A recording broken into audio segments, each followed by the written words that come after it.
Hello மக்கள் எல்லாரும் எப்படி இருக்கீங்க? நான் நல்லா இருக்கேன். நீங்க எல்லாரும் நல்லா இருக்கீங்கன்னு நம்புறேன். ஒரு வழியா லவ் இன்சூரன்ஸ் கம்பெனி படத்த ரிலீஸ் பண்ணிட்டாங்க. நான் எஃப்டிஎஃப்எஸ் பார்த்துட்டேன். பார்த்த உடனே டக்குன்னு வந்து ரிவ்யூ போட்டுறலான்னு தான் பார்த்தேன். பட் டக்குன்னு டிப்ரமேஷன் ஆயிருச்சு. அதனால படுத்து தூங்கிட்டேன். அதனால எப்படியாவது இன்னைக்குள்ள ரிவ்யூ போட்டுறணும் அப்படின்னு நானே என்ன மோட்டிவேட் பண்ணிட்டு இதோ ராக்கெட் நான் வந்துட்டேன். அண்ட் இப்போ ரிவ்யூக்குள்ள போயிடலாமே. ஃபர்ஸ்ட் பாசிட்டிவ்ஸ்ல இருந்து ஆரம்பிப்போம். ஃபர்ஸ்ட் அண்ட் ஃபார்மோஸ்ட் பாசிட்டிவ் இந்த படத்துல எனக்கு பட்டது என்ன அப்படின்னு பார்த்தீங்க அப்படின்னா, தலைவன் எஸ்.ஜே. சூர்யா தான். சிங்கிள் ஹேண்டடா இந்த படத்த எனக்கு தெரிஞ்சு அவர் தான் கேரி பண்ணியிருக்காரு. Because B.R.. அவர்கள தாண்டி எனக்கு இந்த படத்துல எஸ்.ஜே. சூர்யா அவர்கள தான் ரொம்ப புடிச்சுச்சு. அண்ட் ஓப்பனாவே நான் ஒண்ணு சொல்லணும் அப்படின்னா, எந்த சீக்வென்ஸ்க்குமே பெருசா நான் கத்தல. ஒரு மாரி அமைதியா தான் உட்காந்து பார்த்துக்கிட்டு இருந்தேன். அப்பப்ப ஸ்மைல் பண்ணிட்டு அப்படிதான் பார்த்துக்கிட்டு இருந்தேன். நல்லா கத்தி என்ஜாய் பண்ணது அப்படின்னு பார்த்தீங்க அப்படின்னா, எஸ்.ஜே. சூர்யா அவர்களுடைய ஒரே ஒரு டான்ஸ் சீக்வென்ஸ் மட்டும் தான். அது என்ன ஏதுன்றத நான் ஸ்பாயில்லாம் பண்ண விரும்பல. அண்ட் நான் ஸ்பாயில் பண்ணவும் இல்ல. ஏன்னா இந்நேரத்துக்கு எல்லாரும் இன்ஸ்டால பார்த்திருந்திருப்பீங்க. அந்த ஒரு சீக்வென்ஸ்க்கு மட்டும் தான் நான் என்ஜாய் பண்ணி கத்துனனே. மீதி எந்த சீக்வென்ஸ்க்கும் படத்துல நான் என்ஜாய் பண்ணி கத்தவே இல்ல. அண்ட் அந்த அளவுக்கு தான் எஸ்.ஜே. சூர்யா அவர்களுடைய கேரக்டர் அண்ட் பெர்ஃபார்மன்ஸ் இந்த படத்துல இருந்துச்சு. அண்ட் பயங்கரமா பெர்ஃபார்ம் பண்ணியிருந்தாரு. அவரோட பெர்ஃபார்மன்ஸ பத்தி நாம பேசணுமா? நெறைய படங்கள்ல பார்த்திருப்போம். அண்ட் நெக்ஸ்ட் பாசிட்டிவ் பாயிண்ட் என்ன அப்படின்னு பார்த்தீங்க அப்படின்னா, அனிருத் அவர்களுடைய மியூசிக். அனிருத் அவர்கள் இல்ல அப்படின்னா இந்த படம் எந்த கண்டிஷன் அப்படின்ற மாரியே எனக்கு தெரியல. நான் இந்த படத்துக்கு மெயினா போனதுக்கான one of the main reason என்ன அப்படின்னு பார்த்தீங்க அப்படின்னா, எனக்கென யாரும் இல்லையே அந்த சாங்க நான் தியேட்டர்ல எக்ஸ்பீரியன்ஸ் பண்ணணும்னு மட்டும் தான் போனேன். And that was amazing guys. And அத விஷுவலாவுமே தியேட்டர்ல பார்க்க ஒரு மாரி பிக் ஸ்க்ரீன்ல பார்க்க நல்லா இருந்துச்சு. I was satisfied for that song. அத நான் ஒரு பாசிட்டிவ் பாயிண்ட்டா சொல்லுவேன். அண்ட் நெக்ஸ்ட் பாசிட்டிவ் பாயிண்ட் என்ன அப்படின்னு பார்த்தீங்க அப்படின்னா, டயலாக். அண்ட் விக்னேஷ் சிவன் அவர்கள் பார்த்தீங்க அப்படின்னா, எப்பயுமே இந்த சாங் லிரிக்ஸ் அண்ட் டயலாக்ஸ்ல எப்பயுமே கொட்ட விட மாட்டாரு. ஓரளவுக்கு நல்லாவே அது எல்லாத்தையுமே பண்ணிருவாரு. அண்ட் இந்த படத்துலயும் அதே மாரி தான். அதுக்கு ஒரு எக்ஸாம்பிளா நீங்க ட்ரெய்லர்லயே பார்த்திருந்திருக்கலாம். இந்த ஒரு ஸ்கொயர் ஃபீட் கரெக்ட்டா இருந்தா, சுத்தி இருக்க எல்லாமே கரெக்ட்டா இருக்கும். அண்ட் அந்த மாரியான ஒரு சில நல்ல டயலாக் படத்துல இருந்துச்சு. அண்ட் நெக்ஸ்ட் பாசிட்டிவ் பாயிண்ட் என்ன அப்படின்னு பார்த்தீங்க அப்படின்னா, ஹியூமர். ஹியூமர் எல்லா இடத்துலயுமே பயங்கரமா இருந்துச்சு அப்படின்லாம் சொல்ல முடியாது. ஒரு சில இடங்கள்ல இது ஹியூமரா அப்படின்ற மாரி இருந்துச்சு. பட் ஒரு சில இடங்கள்ல பக்காவே ஓகே இருந்துச்சு. பெர்ஃபெக்ட்டாவே ஒர்க் இருந்துச்சு. யோகி பாபு அவர்களுடைய எல்லா கவுண்டருக்குமே வந்து சிரிப்பு வரல அப்படின்னாலுமே, ஒரு சில கவுண்டருக்கு லாஃப்டர் நல்லாவே இருந்துச்சு தியேட்டர்ல. அண்ட் பாசிட்டிவ்ஸ்ன்னு இதுக்கு மேல சொல்றதுக்கு ஒண்ணும் இல்ல. அண்ட் நானும் ரொம்ப நேரமா யோசிச்சு பார்த்தேன். 1 ஹவரா உட்காந்து பாசிட்டிவ்ஸ் யோசிச்சேன். ஒண்ணுமே என் மைண்டுக்கு வரல. இப்போ நெகட்டிவ்ஸ்க்கு போயிருவோமே. இந்த படத்த ஒரே லைன்ல டிஸ்கிரைப் பண்ணணும் அப்டின்னா, எப்படி பண்ணலாம் அப்படின்னு பார்த்தீங்க அப்படின்னா, இந்த படத்தோட ஸ்டோரி தான் ஃபியூச்சர்ல நடக்குது. ஆனா ஸ்க்ரீன் பிளே அண்ட் சீன்ஸ் எல்லாமே பாஸ்ட்ல இருந்து தூக்கிட்டு வந்த மாரி தான் இருந்துச்சு. செம்ம கிளிஷேவா இருந்துச்சு கைஸ். அத பத்தி நான் பின்னாடி தனியா பேசுறேன். அண்ட் நெக்ஸ்ட் நெகட்டிவ் பாயிண்ட் என்ன அப்படின்னு பார்த்தீங்க அப்படின்னா, இப்போ ஒரு படம் பார்க்குறீங்க. அந்த படத்துல இருந்து அந்த படத்தோட பேர சொன்னா, உங்களுக்கு ஒரு சீன் இல்லன்னா ஒரு 2, 3 சீன் மைண்டுக்கு ஃபிளாஷ் ஆகும். அந்த படமாப்பா இந்த சீன் பயங்கரமா இருக்கும். அப்படின்ற மாரி உங்க ஃப்ரெண்ட்ஸ் கிட்டயே பேசக்குள்ள கூட சொல்லுவீங்க. இப்போ ஒரு எக்ஸாம்பிளுக்கு சொல்லணும் அப்படின்னா, இப்போ துரந்தர் த ரிவெஞ்ச் அதுல பார்த்தீங்க அப்படின்னா, அந்த லாஸ்ட் ஃபோன் கால் பிட்வீன் ஜஸ்கிட் அண்ட் எலினா அவங்க 2 பேருக்கும் இருக்க அந்த கடைசி ஃபோன் கால் வந்து ஒரு ஐகானிக்கான சீனா இருந்திருக்கும். துரந்தர் 1ல பார்த்தீங்க அப்படின்னா, ராமான் டக்கேட்டோட அந்த டான்ஸ் சீக்வென்ஸ் அது பயங்கரமா இருந்திருக்கும். அண்ட் இப்போ நீங்க பி.ஆர். அவர்கள் நடிச்ச முந்தைய படங்களே நீங்க எடுத்து பார்த்துக்கோங்களேன். லைக் இந்த Dude, dragon, love today and என்னதான் டியூட் அண்ட் லவ் டுடே ஒரு மட்டி படங்களாக இருந்தாலுமே, அதுலயும் ஒரு சில சீக்வென்ஸஸ் அந்த படத்தோட பேர சொன்னோனே உங்களுக்கு ஞாபகம் வரும். இப்போ எக்ஸாம்பிளுக்கு சொல்லணும் அப்படின்னா, டியூட் படத்தையே எடுத்துக்கோங்களேன். டியூடுன்னு சொன்னோனே உங்க மைண்ட்ல டக்குன்னு ஃபிளாஷ் ஆகுற ஒரு சீக்வென்ஸ் என்னவா இருக்கும் அப்படின்னா, சரத்குமார் அவர்கள் அந்த பாட்டுக்கு டான்ஸ் ஆடுறது அந்த அந்த சரத்குமார் அவர்களுடைய கட் அவுட் டக்குன்னு உங்களுக்கு ஞாபகத்துக்கு வரும். அண்ட் டிராகன்லயுமே நீங்க எடுத்துக்கிட்டீங்க அப்படின்னா கூட, அந்த ஒரு சில அந்த பிரதீப் அவர்கள் பிரின்சிபல்ட்ட அவரு மிஷ்கின் அவர்கள்ட்ட மாற்ற சீக்வென்ஸா இருக்கட்டும். அண்ட் அதுக்கடுத்து அவரோட எக்ஸ் வந்து ஒரு கேக் வெட்டக்குள்ள இப்போதைய லவ்வரான கைடு வந்து மும்பைல இருக்காங்க அப்படின்னு சொல்றப்போ, அவரு இங்கிருந்து சென்னைக்கு போற அந்த சீக்வென்ஸஸ் ஒரு மாரி உங்களுக்கு டக்குன்னு ஞாபகத்துக்கு வரலாம். அந்த மாரியான ஐகானிக் சீக்வென்ஸஸ் எதுவும் இந்த படத்துல லைக்ல லவ் இன்சூரன்ஸ் கம்பெனில இல்லையோ அப்படின்ற மாரி எனக்கு தோணுது. எனக்கு பர்சனலா ஃபீல் ஆகுது. மேபி உங்களுக்கு பார்த்தீங்க அப்படின்னா, இல்ல ப்ரோ இந்த சீக்வென்ஸ் நல்லா இருக்கு அப்படின்ற மாரி டிஃபர் ஆகலாம். எனக்கு பர்சனலா அந்த மாரி தோணல இந்த படத்துல எந்த சீனுமே. அண்ட் நெக்ஸ்ட் பார்த்தீங்க அப்படின்னா, செம்ம பிரெடிக்டபிள் அண்ட் கிளீஷேவான இது நான் முன்னாடியே சொன்ன மாரி. இத எப்படி உங்களுக்கு சொல்லலாம் அப்படின்னு பார்த்தீங்க அப்படின்னா, அங்க ஒரு சீன் ஆக்சுவலி ப்ளே ஆகிட்டு இருக்கு தியேட்டர்ல. நான் சீட்ல உட்காந்துட்டு இப்ப பாரேன் இங்க ஒரு சாங் வரும் அப்படின்ற மாரி நான் மைண்ட்ல யோசிக்கிறேன். பார்த்தா அந்த சாங் அப்படியே அங்க ரெஃபரன்ஸா வருது. எஸ் அந்த சாங் அப்படியே அங்க பேக்கிரவுண்ட்ல ப்ளே ஆச்சு.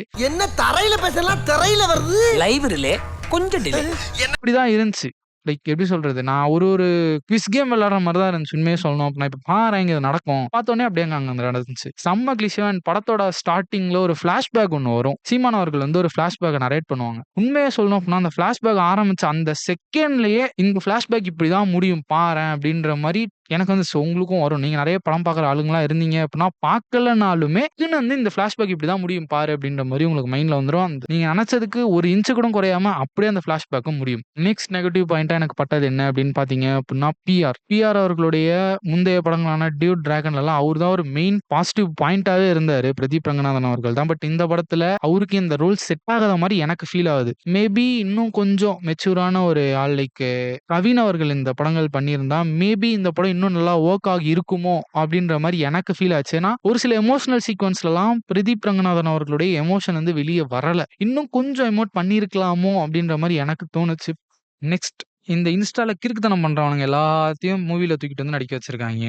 ஜஸ்ட் எதுக்கு? நம்ம ஊர்ல எத்தன பேர் வந்து இந்த மாரி நம்ம ஃபேஸ் ஒரு தடவ, ஒரு செகண்ட், ஒரு ஃப்ரேம்ல வந்து இந்த படத்துல வந்துராதா? அந்த படத்துல வந்துராதா? ஒரு தடவ நம்ம முகத்த வந்து இந்த பிக் ஸ்க்ரீன்ல பாத்துற மாட்டோமா? அப்படின்ற மாரி எத்தன பேர் ஏங்கிட்டு இருக்காங்க. அவங்களுக்கு யாருக்காவது ஒருத்தவங்களுக்கு chance தரலாம்ல.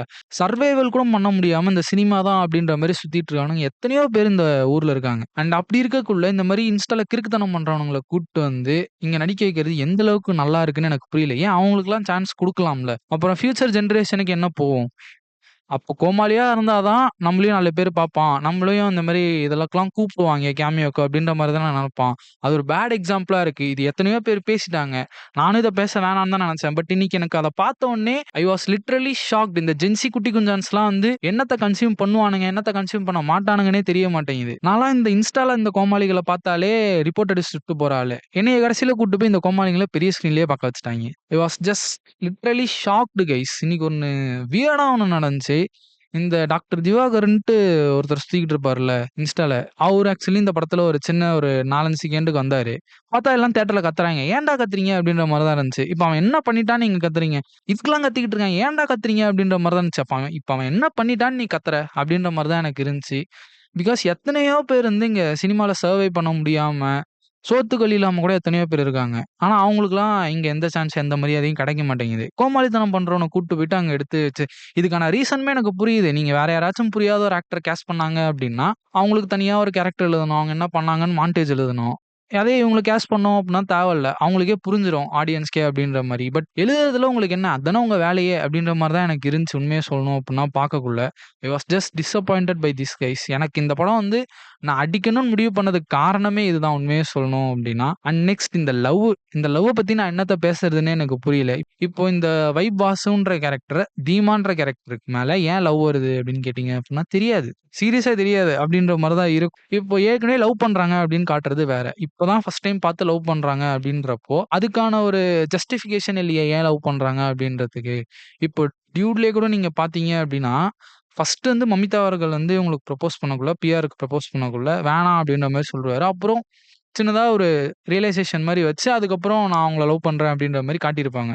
And டிராகன்லயுமே there would be நல்ல நல்ல ரீசன்ஸ் லைக் இந்த மாரி பிரேக்கப்க்கு ஒரு ரீசன் இருக்கும். அண்ட் ஏன் லவ் பண்றோம் அப்படின்றதுக்குமே ஒரு ரீசன்றது ஒண்ணு வச்சிருந்திருப்பாங்க அந்த இடத்துல. ஒரு ரியல் லைஃப்லயே நீங்க பார்த்தீங்க அப்படின்னா, நீங்க ஒரு பொண்ண லவ் பண்றீங்க அப்படின்னா, கண்டிப்பா அவங்க கிட்ட ஏதோ ஒண்ண பார்த்து தான் நீங்க லவ் பண்ணியிருப்பீங்க. அந்த மாரி லைக் இங்க எதுவுமே இல்லையே. அவங்க பேசுறதா இருக்கலாம், அவங்க உங்ககிட்ட பழகுற விதம் பிடிச்சிருக்கலாம். இல்ல அவங்க உங்களுக்கு லைஃப் அட்வைஸ் குடுக்குறது ஏதாவது ஒண்ணு பிடிச்சிருந்திருக்கலாம். அந்த மாரி ஏதோ ஒரு விஷயத்த பார்த்து தான் அந்த ஃபீலிங்ஸ்ன்றது அவங்க மேல டெவலப் ஆகும். அப்படி இருக்கக்குள்ள இங்க வந்து தீமா என்ன பண்றாங்க ஆரம்பத்துல இருந்து, ஃபோன தான் நோண்டிக்கிட்டு இருக்காங்க. அத பார்த்த உடனே இவங்களுக்கு அவங்க மேல லவ் வந்துருச்சா? அப்படின்ற மாரி தான் இருக்கு.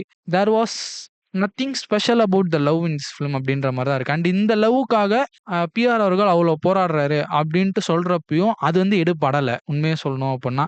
அண்ட் இந்த லவ் சேர்ந்தா அவ்வளோ பெரிய ஒரு மல்டி மில்லியன் கம்பெனி வந்து அழிஞ்சிரும் அப்படின்னு சொல்றதும், என்ன பொறுத்தவரைக்கும் ஒரு மாரி லைட்டா ஒரு மாதிரி தான் இருந்துச்சு. என்ன கேட்டீங்க அப்படின்னா, இன்னும் நல்லா அந்த ஒரு சில விஷயங்கள்லாம் எழுதியிருக்கலாம். இன்னும் நல்லாவே எக்ஸிக்யூட் பண்ணியிருக்கலாம் இந்த ஐடியாஸ. பட் எல்லாமே ஒரு மாரி கிளீஷேவா, "போதும்டா யப்பா உடுங்கடா" அப்படின்ற மாரி தான் இருந்துச்சு. And S. ஜே. சூர்யா அவர்களையுமே கடைசியில ஒரு மாரி லைட்டா கோமாளி மாரி ஆக்கிட்டாய்ங்க. எனக்கு அது பெர்சனலா புடிக்கல உண்மைய சொல்லணும் அப்படின்னா. பிஆர் அவர்களுக்கு வந்து ஒரு வலுக்கட்டாயமான ஒரு ஃபைட்டு அதெல்லாம் லைக் ஒரு மாதிரி இருந்துச்சு உண்மைய சொல்லணும் அப்படின்னா.